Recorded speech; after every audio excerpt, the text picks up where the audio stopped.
In Tel Aviv, people pin their hopes up on a wall outside Israel's Ministry of Defense. Pictures of the missing, or those feared taken hostage by Hamas. Their message to the government is simple: don't forget our people in this war, bring them back alive. Avichai Brodich, whose wife and 3 children are missing, says it must be the primary concern. You think about me first and about all the families around me, and it should be just such an obvious thing around the world that families are first. He began his vigil alone to manage his anguish. He's since been joined by many more, anxious to keep their loved ones in the public eye. I decided I had to do something, so this was the best thing I could think of. Come to the Ministry of Defense, where the decisions are being made.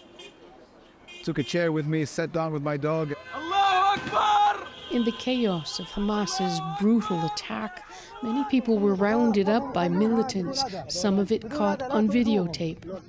A neighbor reported seeing Brodich's family being taken from their kibbutz.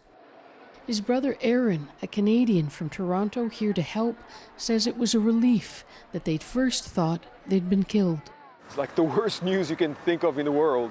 For us, it was great news and hope, yeah. But Rami Igra, a former Israeli intelligence officer, warns hope is a tenuous thing, especially now. People are going to hurt, and let's hope that we get as many as we can out of there. But it is a forceful rescue. There's not going to be any kind of negotiations between us and the Hamas, where on the other side we release prisoners.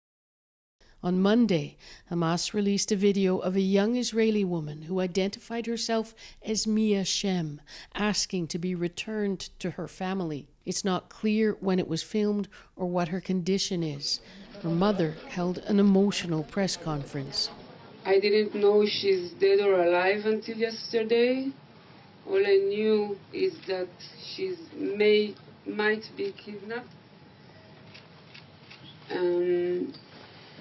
I'm begging the world to bring my baby back home.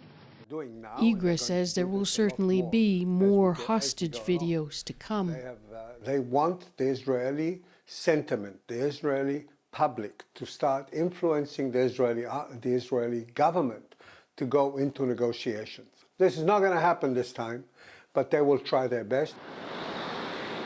Asked if he has advice for the families, he says no advice, only sympathy. Margaret Evans, CBC News, Tel Aviv.